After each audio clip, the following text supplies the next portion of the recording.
आप देख रहे हैं अनहोनी। तो चलिए बढ़ते हैं आज की इस कहानी की ओर। बरसात का मौसम था।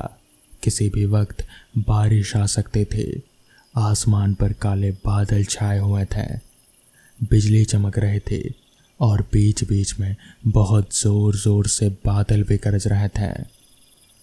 उस सुनसान रास्ते पर मैं अपनी बाइक लिए आगे बढ़े जा रहा था। उस रास्ते पर मेरे अलावा और कोई शख्स नज़र नहीं आ रहा था, और ऐसा हो भी क्यों ना, क्योंकि तब रात के करीब 12 बज रहे थे।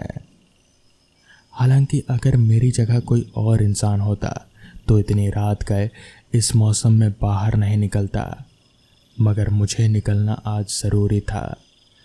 दरअसल थोड़ी देर पहले ही मुझे फ़ोन आया था मेरे ख़ास दोस्त का कि उसके पिताजी की तबीयत ठीक नहीं है। उसने उन्हें अस्पताल में भर्ती किया है। तो बस वहीं से लौट रहा हूँ उन्हें देखकर। अब उनकी हालत सही है। शायद दिल का दौरा था, मगर नसीब बढ़िया था, इसलिए उन्हें कुछ हुआ नहीं। जैसा कि रास्ते पर मेरे अलावा और कोई नज़र नहीं आ रहा था, इसलिए मैं बाइक को तेज़ी से भगाए जा रहा था। हालांकि मौसम ठंड का नहीं था, मगर मौसम में नमी थी और इसलिए थोड़ी थोड़ी ठंड भी लग रही थी। खैर, मैं बाइक चलाए जा रहा था कि तभी एकाएक आसमान काले बादलों से पूरी तरह से घिर गया और एक जोरदार बादल गरजने की आवाज़ के साथ बरसात शुरू हो गई। मुझे समझ नहीं आया कि अब मैं क्या करूं। बारिश में भीगने की मेरी आदत नहीं थी। अगर मैं इस बारिश में भीगा तो पक्का बीमार पड़ ही जाऊंगा। तभी मेरी नज़र वहीं पास ही में एक बंद दुकान के बाहर एक शेड पर गई। मैंने सोचा जब तक बारिश नहीं रुकती क्यों ना इस शेड के नीचे ही रहा जाए। लिहाजा मैंने अपनी बाइक को उस बंद दुकान के शेड के बाहर रोका। बारिश बहुत ही तेज़ी से बरसे जा रही थी। लग नहीं रहा था कि अभी थोड़ी ही जल्दी में छूट जाएगी, इसलिए मैं उस शेड के नीचे खुद को कंफर्टेबल करके खड़ा रहा और बारिश के रुकने का इंतज़ार करता रहा। एकाएक बारिश और भी तेज होती गई। मैंने अपने बाइक के डिक्की में चेक किया कि शायद मेरी वाइफ ने रेनकोट भर दिया हो, मगर उसमें रेनकोट था ही नहीं। वो भी शायद भूल गई होगी, उसकी भी कोई गलती नहीं है। खैर, मैं वहीं पर खड़े रहकर इंतज़ार करने लगा उस घनघोर बारिश के रुकने का, मगर बारिश थी जो रुकने का नाम ही नहीं ले रहे थे। वो और भी तेज और फिर और भी तेज होती जा रही थी। साथ में बादल गरज रहे थे। उस पूरे रास्ते पर मैं अकेला था।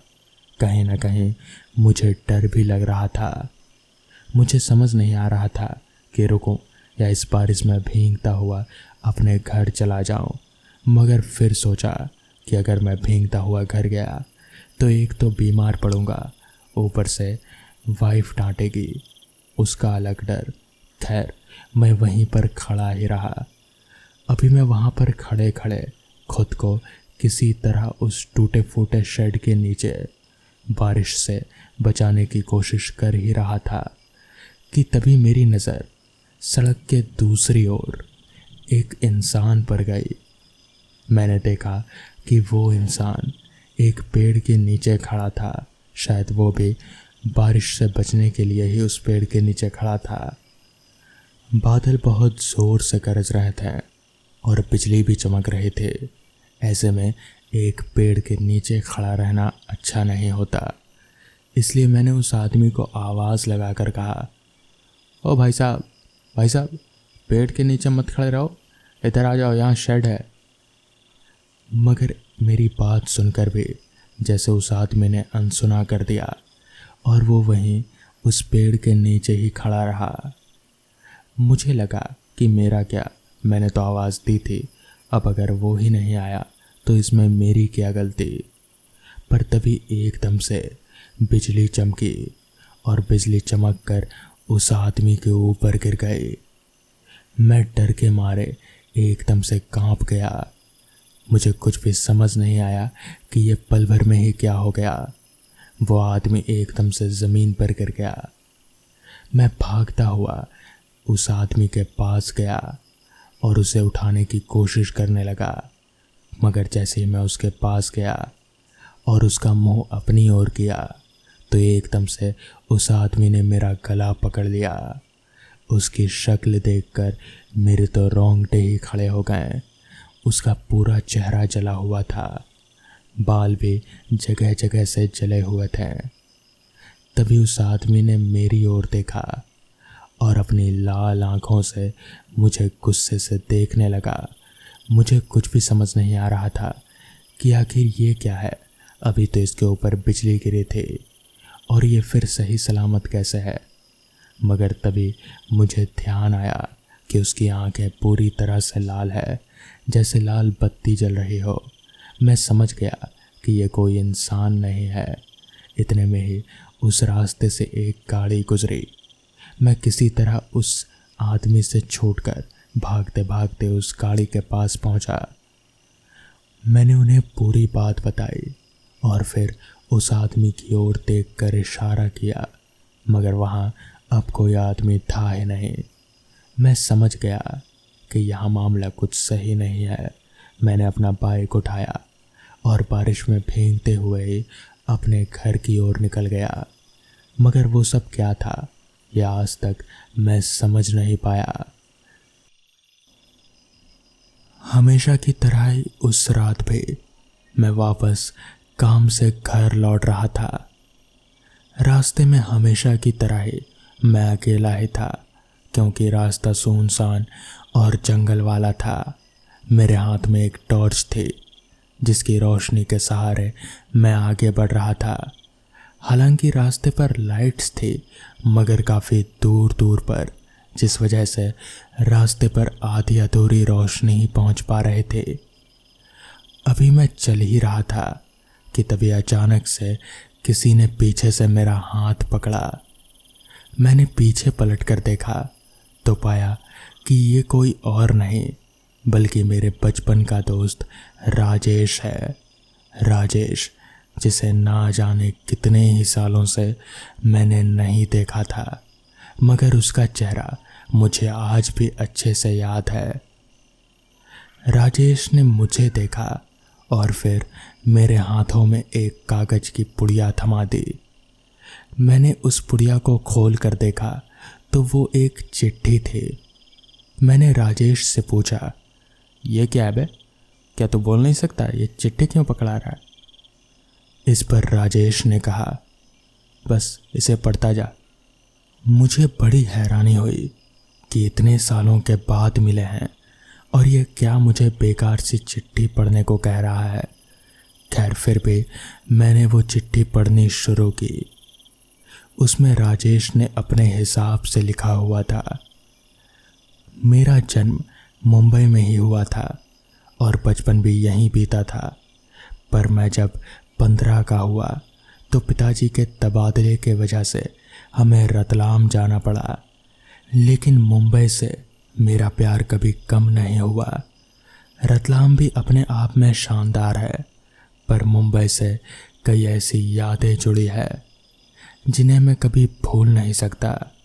ये घटना तब की है जब मैं 14 साल का था और अपने कुछ दोस्तों के साथ साइकिल चलाने जाया करता था। मैं जहाँ रहता था वहीं पास ही एक वीरान कॉलोनी थी जो लगभग खंडर बन चुकी थी। उस कॉलोनी के आसपास का इलाका भी वीरान था और वहाँ कई पेड़ और झाड़ियाँ भी उग गई थी कई सालों में। उसी कॉलोनी के पास एक मेन रोड जाती थी। बस हमें इस वीरान इलाके में जीवित लोग नज़र आते थे। इनमें से ज़्यादातर लोग अपने काम और कॉलेज से आते जाते थे इस रोड से। हमारी कॉलोनी से साइकिल चलाने के लिए बस यही जगह थी, इसलिए हम उस वीरान कॉलोनी में जाया करते थे। वहाँ रास्ते काफ़ी बड़े थे और खुले थे। रास्तों में कोई रुकावट नहीं थी, जिसकी वजह से हम दिल खोलकर साइकिल रेस लगाते हैं। यूं ही एक बार मैं अकेला ही साइकिल चलाने चला गया उस वीरान कॉलोनी में, और इत्तेफाक से उस दिन रोड पर भी बहुत कम लोग ही थे। ठंडी हवाएं चल रहे थे, बारिश का मौसम था, आसमान पर जैसे अंधेरा सा छा गया था, और रोड किनारे पेड़ों पर लगे फूलों की खुशबू ने मूड खुश कर दिया था। धूप भी नहीं थे, वहाँ ज़्यादा गर्मी भी नहीं थे। मैं तब साइकिल रोड के कई बार से चला रहा था, और तब मुझे वो दिखी, वो जिसकी सूरत मैं कभी नहीं भूल सकता। रोड के दाईं ओर लाल फूलों वाले पेड़ की छांव में एक सुंदर लड़की थी, जिसने सफ़ेद रंग की कुर्ती और जीन्स पहन रखे थे। उसने काले छोटे बाल, और सिर्फ बाल उसके गर्दन तक थे, और चेहरे पर मोह लेने वाली मुस्कान। उसकी नज़र मेरी नज़र से मिली, और फिर उसने एक प्यारी सी मुस्कान के साथ मुझे हाथ हिलाकर इशारा किया। मेरी आंखें उसी लड़की की ओर गड़ गईं, और मैं आने जाने वाले आसपास की दुनिया से बेखबर जैसे होश ही खो बैठा, और जा टकराया एक हट्टे कट्टे सरदार जी से। उनसे माफ़ी मांगकर मैं मुड़ा तो देखा वो लड़की वहाँ कहीं नहीं थे। सिर्फ कुछ ही पलों में वो लड़की अचानक कहाँ चली गई, पता नहीं। उस लड़की ने मुझ पर क्या जादू किया था, पर अब मुझे उसे दोबारा देखना था। ये बात मैंने अपने दोस्तों को बताई तो उन्होंने कहा कि इस रोड पर कॉलेज के लड़की लड़कियां आते जाते रहते हैं। अगले दिन वो लड़की शायद उसी समय वापस दिखे, इसीलिए मैं हर दिन ठीक उसी समय पर इंतज़ार करने लगा उस लड़की का, मगर वो मुझे कभी नहीं दिखी। इस बात से कि मैं उस लड़की को फिर कभी नहीं देख पाऊंगा मेरा दिल टूट गया, और मैं कई दिनों तक उदास रहा। फिर मैं 10वीं कक्षा में चला गया, और 10वीं की पढ़ाई के चलते उस लड़की की यादें मेरे दिमाग के एक कोने में जाकर छुप गईं। मैंने 10वीं बहुत अच्छे से पास किया, और फिर अपने परिवार के साथ रतलाम शिफ्ट हो गया, नए शहर में बसने, वहाँ की ज़िंदगी की आदत डालने। कॉलेज में एडमिशन और फिर कॉलेज की पढ़ाई ने मेरा ध्यान उस लड़की से भटकाए रखा। कॉलेज पूरा करने के बाद मैंने एक अच्छी सी नौकरी ढूंढी, और फिर वापस आ गया अपने असली घर मुंबई में। 10 सालों में मुंबई काफ़ी बदल चुका था। अब यहाँ भीड़ भी बढ़ गई थी, और ऊंची ऊंची इमारतें भी थी। मैंने मेरे मन में सिर्फ एक ही चीज़ बैठा रखी थी, और वो थी उस लड़की को ढूंढना। पर क्या 10 सालों में मैं उस लड़की को पहचान पाऊंगा, उसे ढूंढ पाऊंगा? ऐसा थोड़ी ही हो पाएगा। यही सवाल मेरे दिमाग में कई बार आया, मगर मैं निराश नहीं हुआ। मैं फिर अपने पुराने घर की ओर गया। हमारी और वो वीरान कॉलोनी कब की गिरकर वहाँ नई बिल्डिंगें बनाई जा चुकी थी, और अब वहाँ वो रोड भी नहीं था, और जैसा का तैसा। पर मुझे वहीं पास ही में किराए का एक मकान मिल गया, जहाँ से वो थोड़ा सा जो रोड बचा था वो मुझे दिखाई देता था, ताकि कभी वो लड़की मुझे दिख जाए।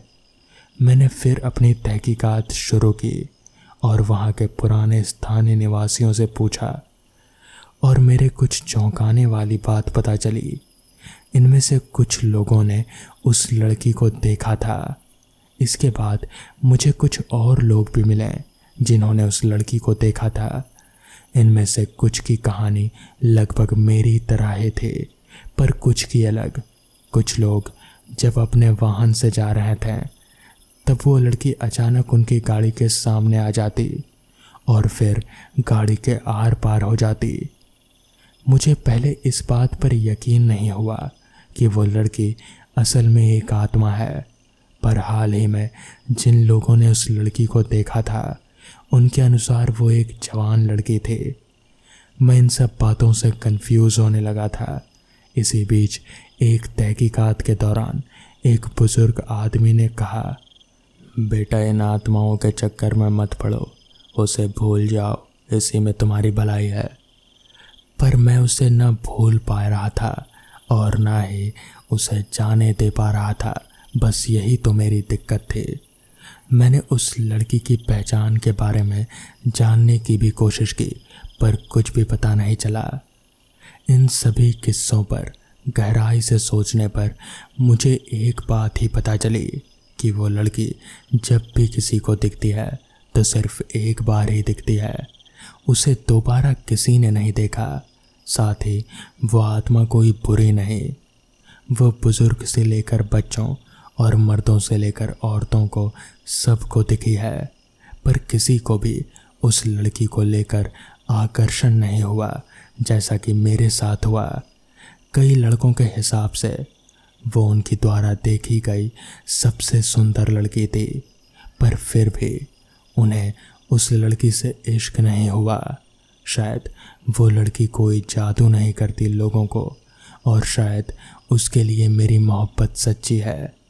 इसलिए मैंने एक फ़ैसला लिया जो शायद लोगों को बेवकूफ़ाना लगे, पर यही एक तरीका था जिससे उस लड़की को दोबारा देखने की मेरी तमन्ना शांत हो। तो मैं ये ज़रूर करना चाहूँगा कि ये सब लिखते वक्त मैं अपने पूरे होश व आवाज़ में हूँ, और ये सब मैं अपनी खुद की मर्ज़ी से कर रहा हूँ। बस इतना चाहता था कि मेरे परिवार को और दुनिया को मेरी प्रेम कहानी पता चले। इसलिए एक आत्मकथा रूपी सुसाइड नोट लिखने जा रहा हूँ। मुझसे अब बर्दाश्त नहीं हो रहा। मुझे उस लड़की को दोबारा देखना है, बार बार देखना है, और ये तमन्ना तभी पूरी हो सकती है जब मैं भी आत्मा बन जाऊं। इसलिए मुझे मरना ही होगा। पूरा लेटर पढ़कर ख़त्म करने के बाद मैंने नज़र घुमाकर राजेश की तरफ देखा और फिर मैंने कहा, अबे तू पागल है क्या? एक लड़की के चक्कर में ये सब क्या कर रहा है? इतना कहकर मैंने उसका हाथ पकड़ने के लिए अपना हाथ आगे बढ़ाया, मगर ये क्या, मेरा हाथ उसके हाथ के आर पार हो गया। मैं चौंक सा गया। मुझे कुछ समझ नहीं आया कि आखिर ये कैसे हो गया। मेरा हाथ उसके शरीर के आर पार कैसे हो गया। तभी राजेश ने रुककर मेरी तरफ देखा और फिर एक मुस्कान दी और फिर हवा में धुआं सा हो गया, यानी कि राजेश मर चुका था। तो दोस्तों, ये थी आज की कहानियाँ। अगर आपको ये कहानियाँ पसंद आई हों तो वीडियो को लाइक और चैनल को सब्सक्राइब करना ना भूलें। तो मैं आपका दोस्त आर्यन जल्द ही मिलूँगा आपसे ऐसी ही नई कहानियों के साथ। तब तक के लिए अपना ख्याल रखें।